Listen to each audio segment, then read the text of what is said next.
A new plan has just been announced to have peace in the Middle East. Trump and Arab leaders and Netanyahu has agreed to it. And in this video, I'm going to break down what was there and look at some potential problems, some upsides, and we'll get into it. This is Causality, where we look at the reasons behind world events.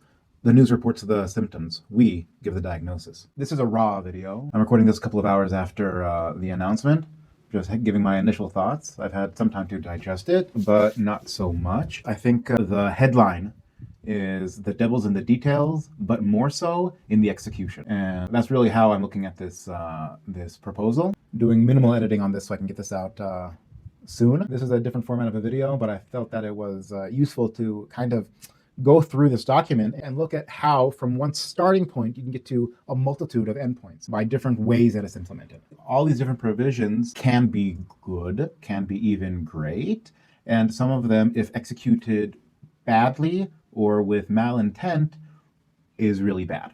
So that's my main takeaway, where I don't know. I don't know if it's good or bad or not, because I think really it will be judged by its execution rather than what is written down on paper. So let's get straight to it. This is what was released by the White House shortly before the press conference. So I'll just be going down really point by point. The first point, Gaza will be a de-radicalized, terror-free zone that does not pose a threat to its neighbors. Sure, that's great, but everything else will be how this is done. Gaza will be redeveloped for the benefit of the people of Gaza, who have suffered more than enough. So this is the first part where it's being redeveloped for the benefit of the people of Gaza. We should take a step back and remember that throughout the war, there have been different statements by different sides, and one of the main biggest statements that did cause a little bit of an uproar was Trump's stated aim of perhaps depopulating Gaza or turning it into a real estate zone and having the people of Gaza move. So here, it kind of like saying it's for the benefit of the people of Gaza, which kind of structures the goal for the different things. Take that what you will. And number 3, if both sides agree to this proposal, the war will immediately end.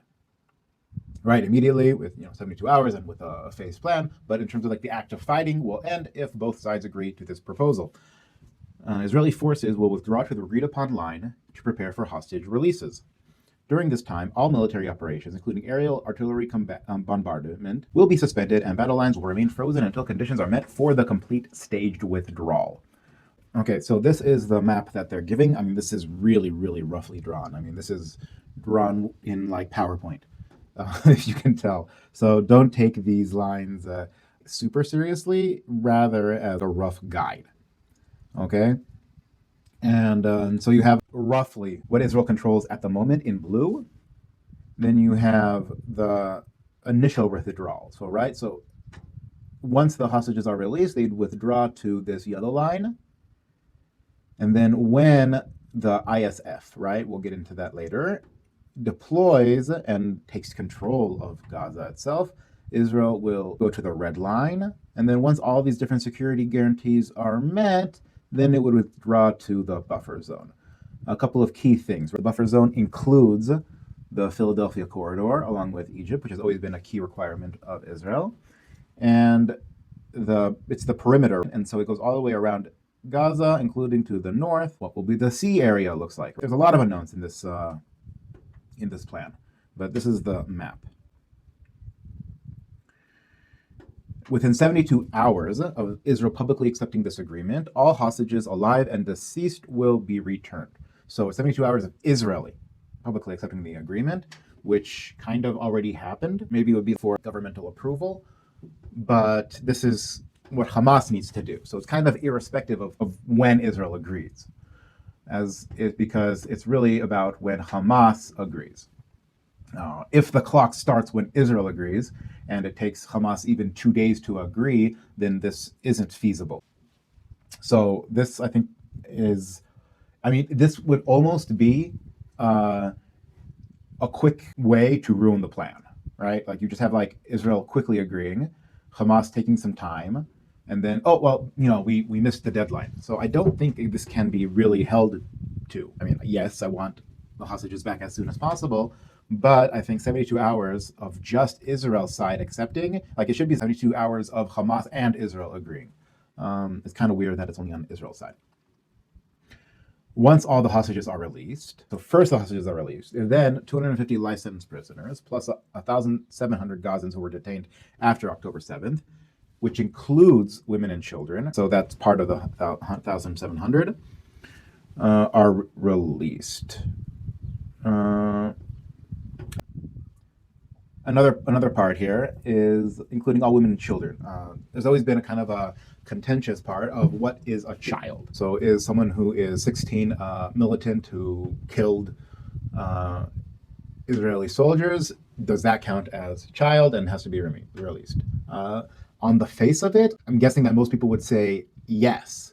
Israel would have problems with that. But as we already are releasing 1,700 Gazans who were detained, a lot of those also are not children who also have problems. But here it kind of removes Israel's ability for discretion on who's being released so long as they're under the age of 18, it would seem. Once all hostages are returned, Hamas members who commit to peaceful coexistence and decommission their weapons will be given amnesty. Members of Hamas who wish to leave Gaza will be provided safe passage to receiving countries. I think this is one of the really big sticking points, where the devil is really in the details. And what details do I want to see on this? I want to see, what does amnesty mean? Are they able to hold office? I think probably one of the biggest lessons from history would be post-war Nazi Germany, post-war Germany after the Nazis were removed, where they basically barred anybody who was in the Nazi party from serving. And in some areas, they found that barring everyone in the Nazi party meant that you barred pretty much everyone. And that led to people finding elegant or not elegant ways to work around that. So you would have people who were in the Nazi party and then who were running Germany after the fall of World War II in different guises. Sometimes they would just change the law. Sometimes it depends, what do you mean by working with the Nazi party? And here, what does it mean by being with Hamas? Is someone who was a police officer in the Gazan police force, which was controlled completely by Hamas and who did Hamas's bidding, are they counted as Hamas members?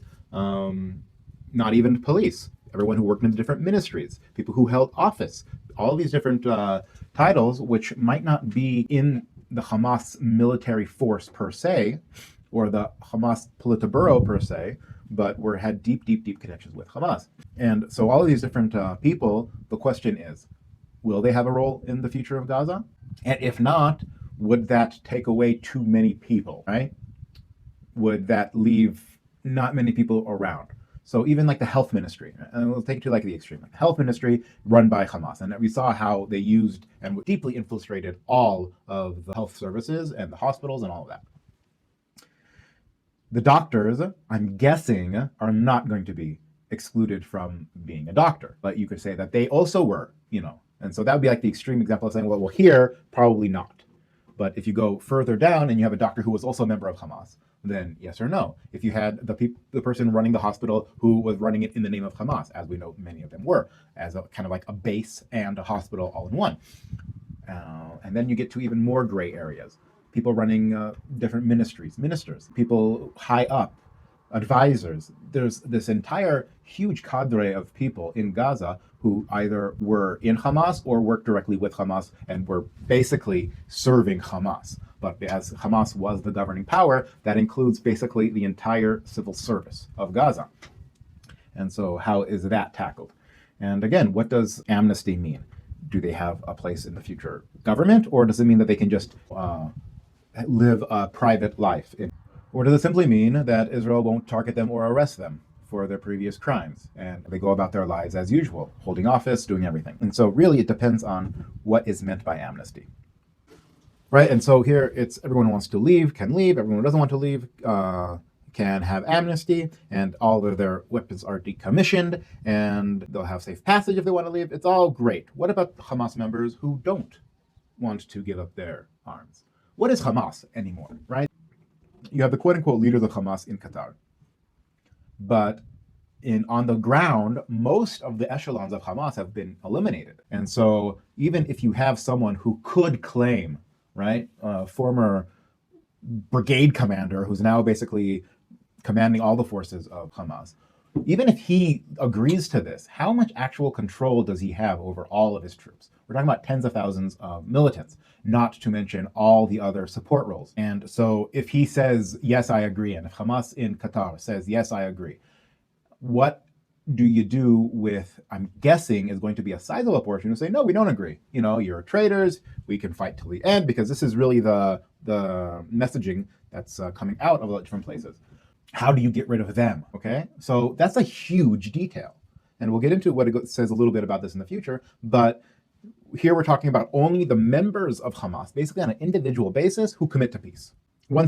Upon acceptance of this agreement, full aid will be immediately sent to the Gaza Strip. At a minimum, aid quantities will be consistent with that was included in January 19th, and necessary equipment to remove rubble and open roads. So this is basically basic, this is a rehabilitation of infrastructure. It's not that drastic of aid. This would be just kind of like immediate measures, right? Necessary equipment to remove rubble and open roads. That's the one questionable thing, where to do that, you need a lot of heavy equipment, and heavy equipment can be dual use. But that would be included in any agreement. Entry of distribution of aid in the Gaza Strip will proceed without interference from two parties through the United Nations and its agencies and the Red Crescent, right? So this is saying that it's going through the United Nations and the Red Crescent. So this kind of would mean that the Gazan Humanitarian Foundation is out of it, which is interesting. And I think that's further where it says, in addition to other international institutions not associated in any manner with either party. And I think many people claim that the GHF is associated with Israel. So that would mean that they would not be involved. But then what is involved? The United Nations, their agency arm in Gaza, spent most of the last 2 decades working with Hamas and being part of the whole governing system of Gaza. To say that these two are not associated in any manner with either party is also questionable, right? Because UNRWA was very much associated with Hamas. Hate to break it to you. And here it says, without interference from the two parties. Again, what do you have if you have interference from someone who's asterisk not Hamas, right? Which there's plenty of different cases of this. There's different militias where they say, oh no, we're not Hamas, we're this clan who is protecting the aid. And then they take control of the aid and loot it and all of that. We're not Hamas, and we're protecting the aid. So how do you deal with that? I think there needs to be special regulations about how the aid is getting and who is allowed to protect the aid and who is not allowed. Because they realized that all they have to do is say, I'm not Hamas, I'm part of the What's It clan, and I'm protecting the aid, I'm not looting it. And that kind of gets around any accusations, and we can't have that. If you don't have that, then the aid will once again go to the quote unquote not Hamas, and they'll be using the aid as a power base, which they did for the entire war and before the war. So this is a real sticking point, where this is why I say it's in the execution, not what it says. Sure, have all the aid go in. Wonderful. How does that actually happen? What is the execution of this clause? Because the execution can be fine, aid gets to the people who needs it, and the execution could be not fine, where aid becomes a tool for whatever succeeds Hamas, right? They'll call themselves anything but Hamas, but it'll be the same, and just be using aid as a tool of keeping in power. And so a lot of what I said before about in the execution comes down to this ninth clause. How do I understand that execution is actually well done, where this is the governance. Gaza will be governed under a temporary transitional government of a technocratic, apolitical Palestinian committee, responsible for delivering the day-to-day running of public services and municipalities for the people of Gaza, right? Public services, municipalities. So it means that there'll be different municipalities, and they'll be all governed by the same committee, or will each municipality have a separate, smaller committee? I would guess it's the second, but that's not how it's worded here. The committee will be made up of qualified Palestinians and international experts. Qualified Palestinians. Who are these Palestinians? Can they have ties to Hamas? Are these Gazans, or are these non-Gazans? Are these people who have connections with the Palestinian Authority? Are these people from the West Bank? Are these people with connections with Fatah? Are these completely apolitical people? Which, what even is a completely apolitical person? And international experts. With international experts, that opens the door to really anyone else. When the Palestinians, are these expat Palestinians? Are these Palestinians living in America? But when you say international experts, then they can be included anyway. And maybe there'll be a quota system. Will there be 50% Gazans, 40% people from the West Bank, and 10% international experts? Or will it be 80% international experts and 20% Gazans? All of these different ways of making up this committee would really have an effect on how they work and what Israel's view on them will be. I think it would be clear that the more international experts, the better, but that'd be kind of a rule of thumb, because there'd be international experts that, wouldn't really like. And what even is an expert? Is it the expert in the technical part? So what are the grounds of choosing this committee?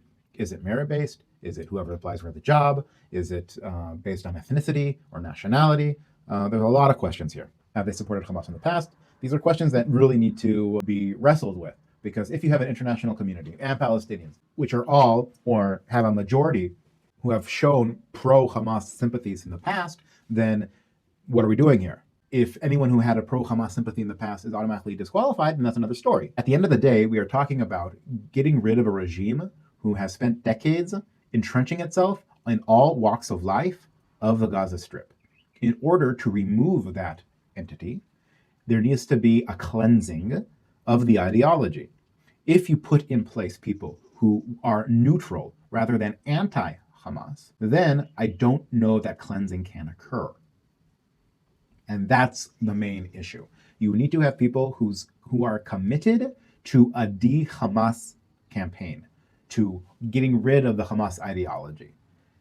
If they are anywhere pro-Hamas, pro-Muslim Brotherhood, this is a problem, because they will at every step do half measures and not fully commit, with oversight and supervision by a new international transitional body, the Board of Peace, which will be headed and chaired by President Donald J. Trump, with other members and heads of states to be announced, including former Prime Minister Tony Blair. That's interesting. So basically, the committee we just talked about needs oversight, because they might do things that you don't want them to do. And so there's another layer, which is the Board of Peace, and it would be headed by Donald J. Trump. Question here, is it headed by President of the United States, and when Trump leaves office, the next president takes his place? Or is it held by the persona of Donald J. Trump? When he leaves office, does he stay in charge of the board? You would think not, but you already have a former Prime Minister, Tony Blair, involved, so why not former President Donald J. Trump? That's a question, and it's less impactful, except for the fact that if you have a committee who is in charge of the day-to-day, and there is an oversight, and there's the president of the oversight, then the president of the oversight kind of has de facto control of the direction that things are going. And so I do think that there is merit in having one person with a proven ability to kind of get people in line, like Trump, at that role. And I think it was actually an astute move to put him in charge of the board, because then it really does lend a lot of legitimacy and credence to the stakes involved. And it probably was much easier to get other heads of state also on the board. Because let's say if it was, I don't know, just like Witkoff on charge of the board, then he's speaking on behalf of the United States, but he's not the president of the United States. So if you have other heads of state on that board kind of under him, I don't think that would really help with power dynamics, because there would be kind of a jostling. But here, if you have the sitting president in charge, then that kind of settles things. The question is, if he leaves office and he stays in charge, then he's coming more as a private citizen. That would really decrease the weight of what he says, but it would still, if given the right construction of a system, be tenable, I think. This body will set the framework and handle the funding of the redevelopment of Gaza until such time as the Palestinian Authority has completed its reform, outlined in various proposals, including President Trump's 2020 peace plan, the Saudi-French proposal, and can securely and effectively take back control of Gaza. This is one of the more contentious parts in Gaza. Israel doesn't want any part of the Palestinian Authority to have any control of anything anymore, basically, because they have proven time and time again to be unreliable actors. They still do all of these things, which are not good. The main one which people point to, because it's so egregious, is the pay for slay, right? Where they give money, monthly stipends, they give a salary to the families of terrorists. And that stipend is meant for the terrorist itself, right? So basically, if you are a terrorist, if you commit an act of terror, you have a job for life. You sit in prison, but you have a job for life. and your family gets money for life, which is a huge incentive to commit an act of terror.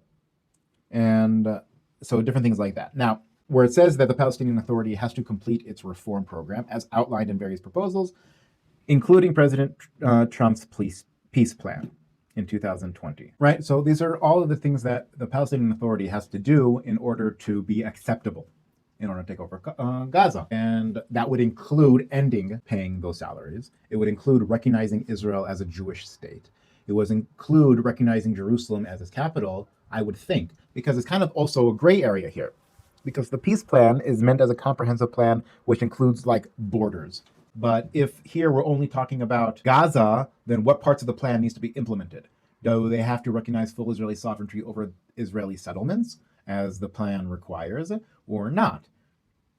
So it's kind of it's an open question, what it actually means. But in broad terms, I think most of those would be needed. Also, a reform of the education system, where they're not teaching basically, hating Israel and all of these different things. So one side, Israel, or Netanyahu, will be presenting this as, we needed to put this in order to get the other Arab states on board, but it's never going to happen.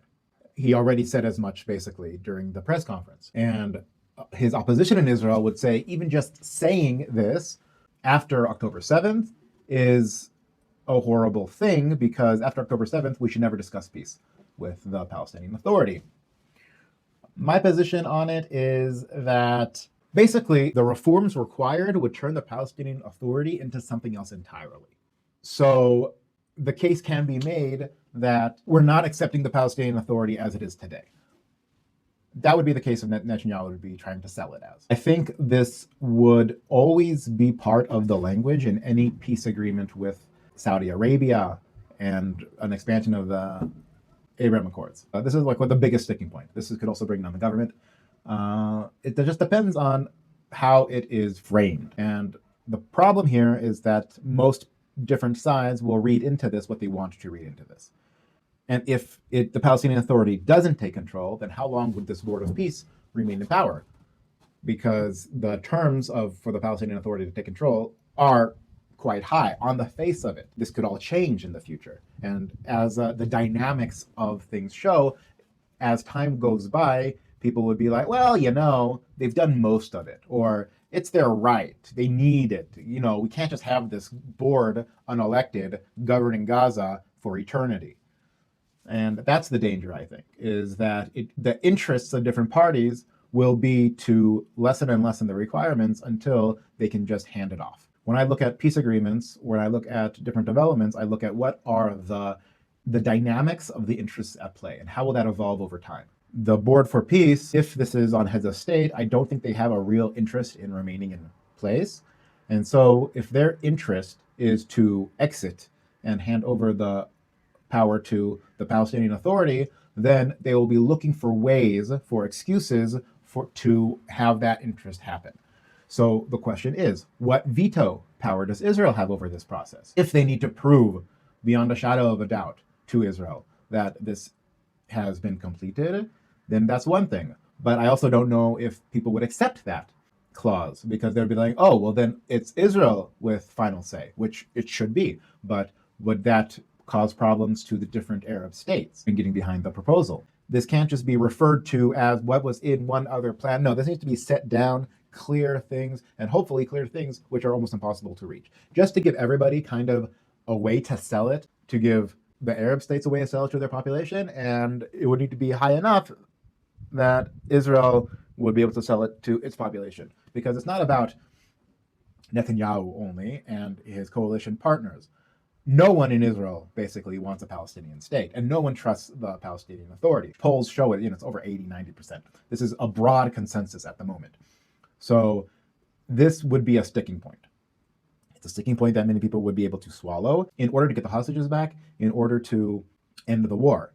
But this is a really big sticking point. And I think the only way to kind of let this go down smoother is if this comes with a vast expansion of the Abraham Accords, right? You have end of the war for the hostages, the kind of yes, no about saying that it might go to the Palestinian Authority some way down the line in exchange for real tangible benefits of the Abraham Accords now. And this body will call upon the best international standards to create a modern and efficient governance that serves the people of Gaza and is conducive to attracting investment. Okay, so it sets out that the goal of the body is to create efficient governance, modern efficient governance, which serves the people of Gaza and is conducive to attracting investment.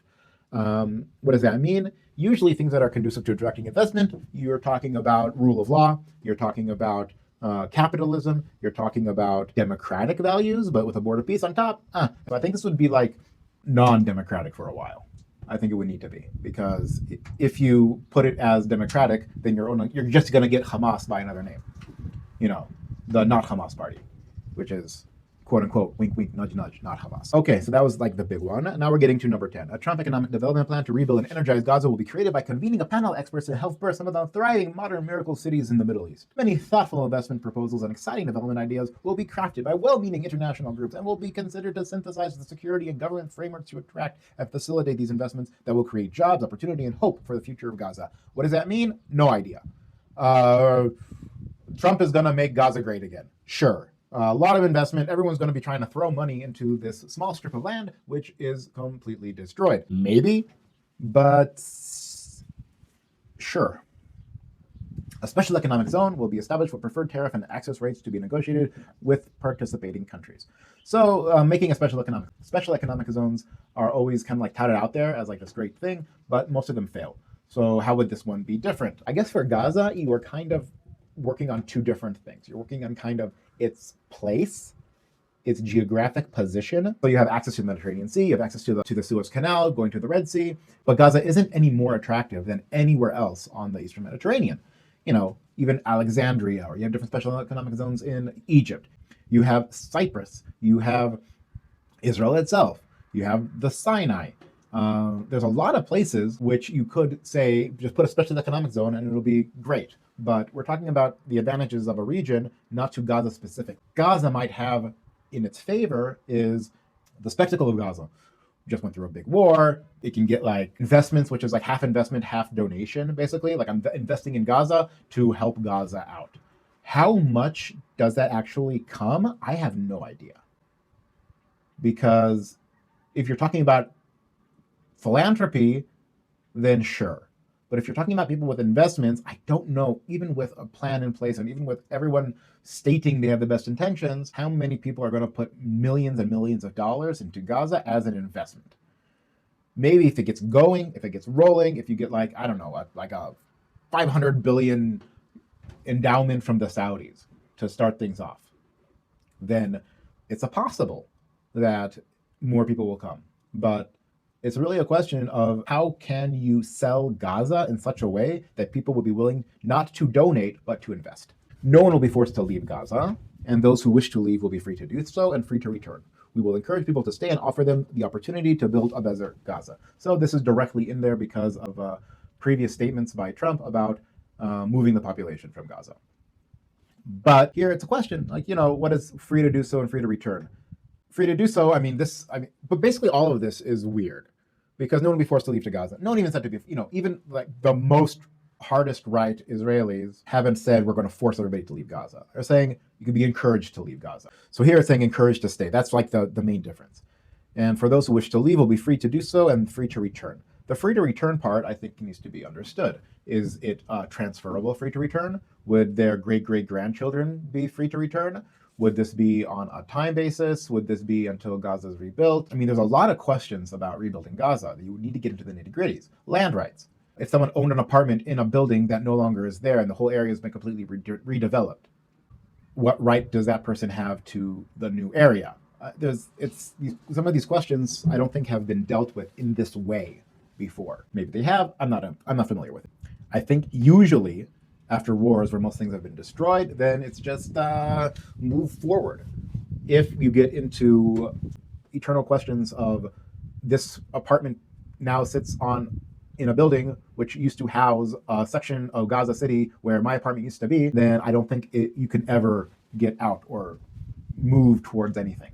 So it's kind of like, out of necessity, some sort of agreement, a blanket kind of payout fee, eminent domain kind of thing, where like, here's your fee for what was destroyed, you need to move on, or something else. But I don't know how you can move forward, be an attractive place of investment, and not deal with those issues, or leave all of these issues open to litigation moving forward. How are you encouraging people to stay? With jobs? With money? How? What about the different proposals to have other places be a new home for Gazans? I don't know. Hamas and other factions agreed not to have any role in the governments of Gaza, directly, indirectly, or in any form. This, I think, is the most important clause, because it's Hamas and other factions, Islamic Jihad, all of these, it's not only Hamas. There's quite a few. There's Islamic Jihad would be like this, the most major after Hamas, it's much smaller. And then you would have like an amalgam of smaller groups. But what does that mean, other factions? Other factions means everybody. So it's not everybody. It would be everybody according to a certain criteria. What criteria? All military, terror, and offensive infrastructure, including tunnels and weapon production facilities, will be destroyed and not rebuilt. Who's destroying it? On the face of it, what's kind of been like the talk around would be the Arab states. How does that actually work? What do you do with members of Hamas who don't lay down their arm? Are you going to have Arab armies doing sweeping operations of Gaza, going into tunnels, shooting Hamas members? Is this going to happen? I'm doubtful. It could happen, but I would say I'm not going to put the chance over 50%. And so who would be doing this operation? I mean, this is the same kind of nitty gritty that happened with the UN resolution to end the Second Lebanon War. Hezbollah had to disarm, but it never said who is disarming Hezbollah. Israel was like, well, we can't because we ended the war, right? But you have to do it. Who is the you? Is it the international community? Is it Lebanon, which didn't have the means to do it?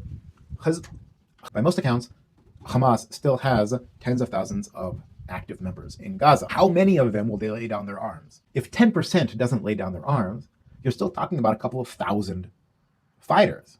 Who is going to take care of that couple of thousand fighters? Because if the agreement goes into place immediately and Israel ends the war, is Israel taking care of those couple of thousand fighters? Or now is this international security force coming in and dealing with it? It might say they are, but how is that actually going to work in process? Who are going to be the commanders on the ground ordering their troops to take on Hamas? Is it Saudi Arabia, which doesn't like the Muslim Brotherhood, doesn't like Hamas, and would be a good candidate? Or is it Turkey, who has said that Hamas is not a terrorist organization, who has basically been very supportive of Hamas? So these are questions which need to be answered, especially the role of Turkey in all of this, in the heads of state, in everything. I think Turkey has proven itself to be on the side of Hamas, not the side of the Palestinians, but on the side of Hamas. And I think Israel would be putting a lot of pressure to have Turkey not involved. I'm sure Turkey really, really, really wants to get involved for a multitude of different reasons, right? So everything needs to be destroyed and not rebuilt. There will be a process of demilitarization in Gaza under the supervision of independent monitors. Who are these independent monitors? Which will include placing weapons permanently beyond use through an agreed process of decommissioning. But that's only when weapons are brought to be decommissioned. What about weapons who are not laid down and supported by an internationally funded buyback? So you're going to be paying terrorists to buy their weapon? That's interesting. That might even fuel a sort of civil war within Hamas's ranks to get more weapons so you can sell more weapons. I don't know. This sounds questionable. And reintegration program for all verified and independent monitors. And a reintegration program all verified by independent monitors. Reintegration of what? Reintegration of weapons? How are you reintegrating weapons? And what are these being verified as? Or is it reintegration of the people? It's not worded like that. New Gaza. All right, so here we have a new term, New Gaza. This whole document has the feel of something which was thrown together and changed so many times that a lot of the parts are referring to parts that no longer exist, and it's kind of all cobbled together. Really would need to get a new document that goes through it all, lays it out clearly, corrects everything. New Gaza will be fully committed to building a prosperous economy and peaceful coexistence with their neighbors. New Gaza, this New Gaza, which is who? The board? What is this New Gaza referring to?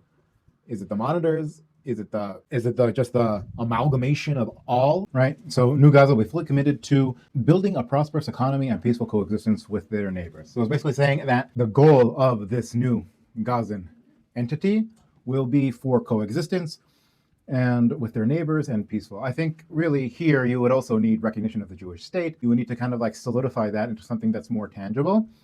But it also, like, how is this going to be enforced? If it's not enforced, then it can do whatever it wants. If you have certain standards of what does coexistence means, what does it mean in terms of the education system? What does it mean in terms of the political system? What does it mean in terms of the economic system? What does it mean in terms of the ideology that's allowed, the political parties that are allowed? These kind of things need to be built into the structure of Gaza for it to have an actual tangible realization on the ground rather than simply a sentence on paper. Now here, a guarantee will be provided by regional partners to ensure that Hamas and the factions comply with their obligations and that New Gaza poses no threat to its neighbors or people. This is actually kind of worrying. It almost implies that Hamas will still be in Gaza. Either Hamas is completely eradicated from Gaza, which was what kind of was up to this point, comply with their obligations. Their obligations are really just to leave and not be Hamas. And so that New Gaza poses no threats to its neighbors or people. So it means that, like, I guess this would say that, like, the people of Gaza, that they are always going to be kept in line by the regional partners. But I think it would be better worded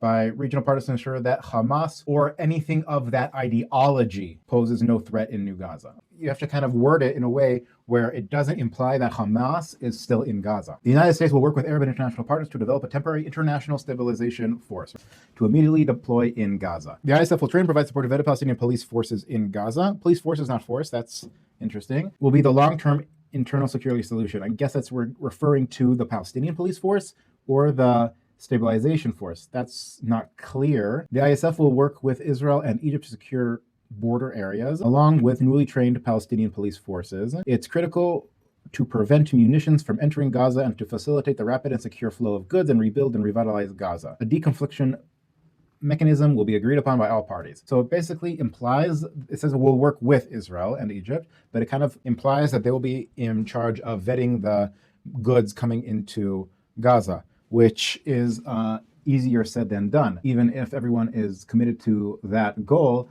it's not that simple to actually do and at the same time facilitate the rapid and secure flow of goods. The deconfliction mechanism, that would be paramount because you don't want, in this case, Israeli troops firing on this force or vice versa. And how do you deconflict when something actually does happen? But sure, they've worked in the past. This isn't that big of a problem, as long as the will is on both sides. Israel will not occupy or annex Gaza, which puts an end to some debate within the Israeli right. As the ISF establishes control and stability, the IDF will withdraw based on standards, milestones, and timeframes, linked to the militarization that will be agreed upon by the IDF, ISF, the guarantors, and the United States. So it means that the withdrawal of troops, besides for the initial withdrawal, right? Besides for the initial withdrawal to the yellow line, the second withdrawal and the third withdrawal will be in terms of how much is demilitarized. If Hamas doesn't demilitarize, then it would be partially. If parts of Hamas demilitarize, but there's a large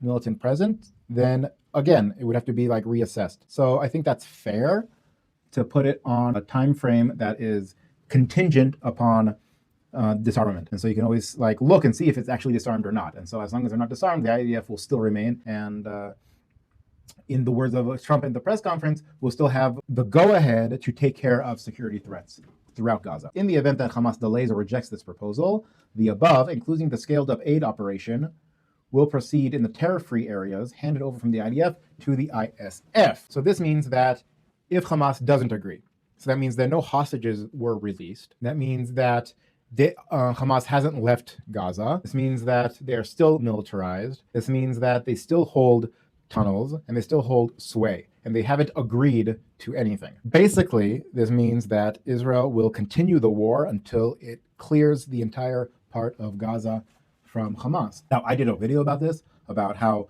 destroying Hamas is either by them letting go or destroying all of Gaza because of how deeply ingrained Hamas is. I don't think that changes if you have Arab countries coming in and taking over areas that are demilitarized already. It might provide a good counterexample for the population, but I don't think that that would solve the core problem of the integration of Hamas within Palestinian society. So until that happens, I'm not sure what the actual events on the ground will look like. In this scenario, you have Saudis, Emiratis, Turkish maybe, having control of areas of Gaza where a half a kilometer away, the IDF will be fighting Hamas and moving populations and doing all sorts of things in order to clear areas, how is that going to function in practice? What would be the way that it works? Israel would go clear an area, immediately hand it over to the ISF, wait a while, do more clearing operations. What's the time frame involved? What is considered terror-free? If the IDF clears an area, foreign troops are brought in, and there are attacks on them by Hamas, do the ISF deal with it completely? Are these areas transferred back to Israeli control to re-clear? These are open questions, and I think that here there's a lot of potential for problems, because if everyone's reading into this differently, then it would have problems. We need to have clear set of rules. When is the ISF in charge? When is Israel in charge? How does the clearing operations work? When is an area transferred from one control to the other? How does that go about? And here the de-escalation protocol would need to be massive, because there is so much room for error. Understand that friendly fire is a real thing, even when it comes to units of the same force. There have been so many incidents of friendly fire by Israeli troops on Israeli troops in Gaza. To think that friendly fire wouldn't occur between Israel and the ISF if there is active combat going on is wishful thinking. And as opposed to when it's friendly fire between IDF troops, where people assume that it was friendly fire and by accident, here, I don't know how much benefit of the doubt will be given. People would always assume the worst. And so this could easily escalate and easily be a problem. So I think you need to really have the incentives be in place which de-escalate rather than cause problems in situations like that. Number 18, an interfaith dialogue process will be established based on the values of tolerance and peaceful coexistence to try to change the mindsets and narratives of Palestinians and Israelis by emphasizing the benefits that can be derived by peace. This is bullshit. This is stupid. Interfaith dialogue never works. You need to work on interests. My whole thing is that people go by their interests. Sitting around saying kumbaya doesn't help anything. If interests are aligned and people want to say kumbaya because it is in their interests, then sure. But yes, emphasizing the benefits that can be derived from peace. That's nice, but when both sides have so often seen the benefits that are not derived from peace, then it isn't useful. Dialogue works in cases where interests are aligned and misunderstandings is the problem. When each side understands each other and can't get along because their interests collide, then dialogue is not going to solve anything. Dialogue is there to grease an already in place machine. It is not there to force upon a system something which is counterintuitive. It doesn't work. So this is nice. It sounds good for the West, but in terms of reality on the ground, this clause kind of undermines the whole paper, because this clause can be taken to show that the people who wrote this paper don't know what they're talking about. Now, if this clause wasn't included, then you can assume that the people know what they're talking about. But this clause, I think, only does more damage. What does that even mean? An interfaith dialogue process. With who? With the entire populations of everyone? Everyone's going to have mandatory Zoom calls? No. 19. When Gaza redevelopment advances and when the reform program is faithfully carried out, the conditions may finally be in place for a credible pathway to a Palestinian self-determination and statehood, which we recognize as the aspiration of the Palestinian people. This is an important and very controversial clause. Israel wants nothing to do with this. I want nothing to do with this. It's putting the cart before the horse. It's saying that in the far future, if you do all of these things, then you got it. But really, all of these things can be on paper put in place, but not be fundamental. It really needs to be a wait and see approach. And I personally think that the two-state solution is so long dead and buried.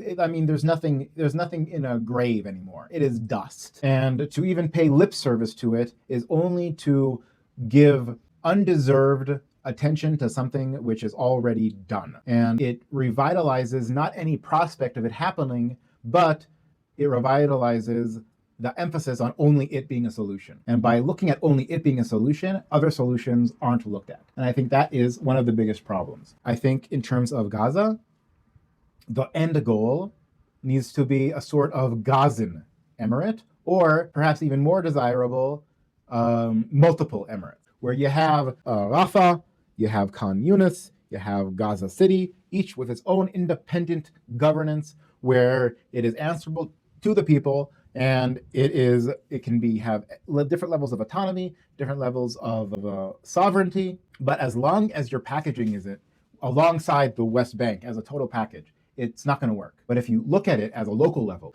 you're looking at the individual rights. You're looking at its communal rights in terms of its municipality and its ability to have contact with the outside world and its ability to come into agreements with the outside world and its foreign policy.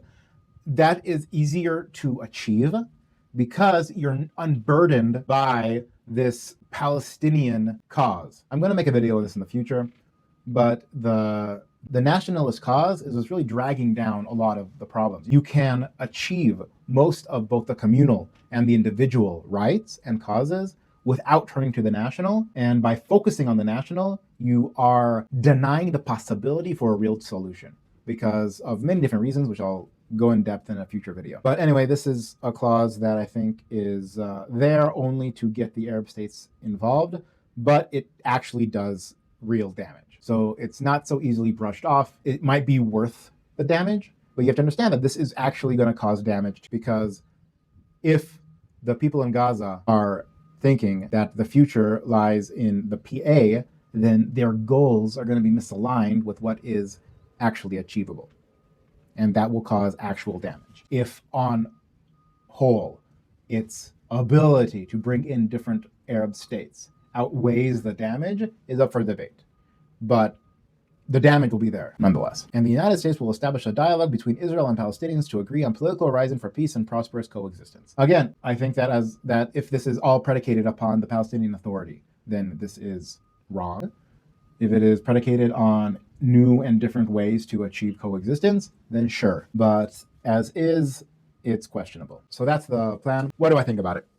Well, I already put forth most of my thoughts. If you look at it through Israelis' war goals, which is to bring away the hostages and dismantle Hamas, it fits, right? As long as Hamas agrees. If they don't agree, then we kind of are to square one with that. Here's a question. If Hamas doesn't agree, we start handing over things to the ISF, and we're still fighting Hamas in order to get back the hostages and to slowly gain more control over Gaza in order to hand that also over to the ISF. How do you get back the hostages in the end? Obviously, by military force is great, because then you don't have to negotiate with anybody. But at the end of the day, you would need a negotiated settlement to get all of the hostages, including the bodies, back. Unless you actually defeat Hamas completely and get rid of them, and no one is able to squirrel away a hostage in a place that is undetectable, which is a high bar. And so the question is that even possible? Or would there need to be additional negotiations with Hamas moving forward? And if so, what would those negotiations look like after this has already been put in place? They'd be looking for more concessions, right? Everything that Israel conceded here would be status quo, and then they would be looking for more concessions. So that's the problem. What do you do in future negotiations with Hamas if they disagree on this agreement, but you implement it in the first place? You're moving the status quo to something else. Their worst case scenario is what they would agree to now, and they can only improve from there, which is a problem, because then you'd be like, oh, well, we got all of this, but we still need to get the hostages. And you really need to look at a couple steps in the way. How does this affect your bargaining position if you unilaterally put it in, and then you would need to go forth with another negotiations, because they would still be wanting something for the hostages. That's one. But if they do agree, then you get the hostages back, you fulfill that war aim, you remove Hamas both militarily and politically from Gaza, but you have to make sure that it's not just relabeled. And how do you make sure that it's not relabeled, which I talked about previously? I mean, this is really the crux of the matter. And that's what I mean by the devil is in not only the details, but the execution. Because not only does it matter how you define things, but also how you execute things. Who's involved, who's in charge, who is the bureaucrats doing the day-to-day, because obviously Trump is not going to be doing the day-to-day. So who's on the board? What are their motives? Is Turkey involved? Is Turkey not involved? Is Qatar involved? Is Qatar not involved? What countries are involved? Are these countries that are anti-Hamas, right? I'm not expecting anti-Palestinian, but anti-Hamas, right? So this would be even Egypt, but Egypt has its own very convoluted motives. Perhaps Jordan, Saudi Arabia, United Arab Emirates. It proposes a lot of different unknowns. I think any realistic outcome for Gaza would mean getting rid of Hamas and having some sort of Palestinian rule in Gaza. Again, I think it's always better to go for the local than the supranational. I think no one ever identifies themselves with a supranational, but everyone already identifies themselves with the local. What I mean by that, by saying okay, here's this Kuwaiti Arab governor in Khan Yunis, how much does that really affect the population? But if you go towards a native to Khan Yunis and have him as governor, then you have this kind of Khan Yunis solidarity. I think it's an easier needle to thread. So that's really my thoughts on it. I don't know. Is it a good thing or a bad thing? I don't know. It all depends on the execution. And I hope that this has helped you along navigate this topic. Maybe give me some food for thought. And for more analysis on the world around you, this is Causality. So this is a new channel. I would love it if you like and subscribe, leave a comment, share this video with someone who you think would learn from it. And until next time.